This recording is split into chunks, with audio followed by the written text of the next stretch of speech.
ಕೊನೆಗೂ ರಾಜ್ಯದ ಗೊಂದಲಕ್ಕೆ ಬ್ರೇಕ್ ಹಾಕಿದ ಹೈಕಮಾಂಡ್. ವರ್ಷದಿಂದ ತಾರಕಕ್ಕೇರಿದ್ದಂಥ ನಾಯಕತ್ವ ಚರ್ಚೆಗೆ ಈಗ ಫುಲ್ ಸ್ಟಾಪ್ ಬಿದ್ದಿದೆ. ಸೋನಿಯಾ ಜೊತೆಗಿನ ಮಾತುಕತೆ ಬಳಿಕ ಸಿಎಂಗೆ ಬಿಗ್ ಶಾಕ್. ಸೋನಿಯಾ ಜೊತೆ ಚರ್ಚೆಯ ನಂತರ ರಾಹುಲ್ ರಿಸೈನ್ ಮಾಡಿ ಅನ್ನೋ ಒಂದು ಸಂದೇಶವನ್ನು ಕೊಟ್ಟಿದ್ದಾರೆ.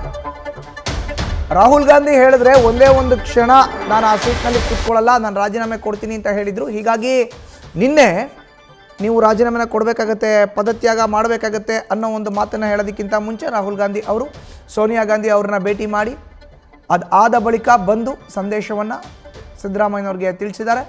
ಈ ಮೂಲಕ ಬಿಗ್ ಶಾಕ್ ರಾಜ್ಯದ ಮುಖ್ಯಮಂತ್ರಿ ಸಿದ್ದರಾಮಯ್ಯನವ್ರಿಗೆ. ರಾಹುಲ್ ಗಾಂಧಿ ಹೇಳಿದ್ರೆ ನಾನು ರಾಜೀನಾಮೆನ ಕೊಡೋಕ್ಕೆ ಸಿದ್ಧ ಅಂತ ಹೇಳಿದ್ರಲ್ಲ, ಹೀಗಾಗಿ ಇವಾಗ ರಾಜೀವ್ ಗಾಂಧಿ ಅವರೇ ಆಫರ್ನ ಕೊಟ್ಟಿದ್ದಾರೆ. ನೀವು ಪದತ್ಯಾಗ ಮಾಡಿ ಅನ್ನೋ ಪದವನ್ನು ಅವ್ರು ಹೇಳಿಲ್ಲ. ನೀವು ರಾಜ್ಯಸಭೆಗೆ ರಾಹುಲ್ ಗಾಂಧಿ ಅವರು ನೇರವಾಗಿ ಸೋನಿಯಾ ಗಾಂಧಿ ಅವ್ರನ್ನ ಭೇಟಿ ಮಾಡಿ ಬಳಿಕ ಬಂದು ಕೊಟ್ಟಂತಹ ಸಂದೇಶ ಅದು. ರಾಹುಲ್ ಗಾಂಧಿ ಅವರ ಸಂದೇಶದ ಹಿನ್ನೆಲೆಯಲ್ಲಿ ಈಗ ಪದತ್ಯಾಗಕ್ಕೆ ಮುಖ್ಯಮಂತ್ರಿ ಸಿದ್ದರಾಮಯ್ಯ ಮುಂದಾಗಿದ್ದಾರೆ.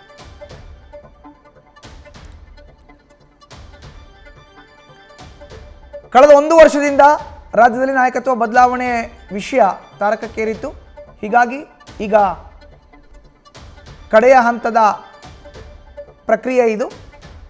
ರಾಹುಲ್ ಗಾಂಧಿ ಅವರು ಸೋನಿಯಾ ಗಾಂಧಿ ಅವ್ರನ್ನ ಭೇಟಿ ಮಾಡಿ ಬಳಿಕ ಬಂದು ಮುಖ್ಯಮಂತ್ರಿ ಸಿದ್ದರಾಮಯ್ಯನವ್ರನ್ನ ಮೀಟ್ ಮಾಡಿ ಆಫರ್ನ ಕೊಟ್ಟರು. ಈಗ ಮುಖ್ಯಮಂತ್ರಿ ಸ್ಥಾನಕ್ಕೆ ರಾಜೀನಾಮೆನ ಕೊಡಬೇಕಾದಂಥ ವಾತಾವರಣ ಸೃಷ್ಟಿಯಾಗಿದೆ.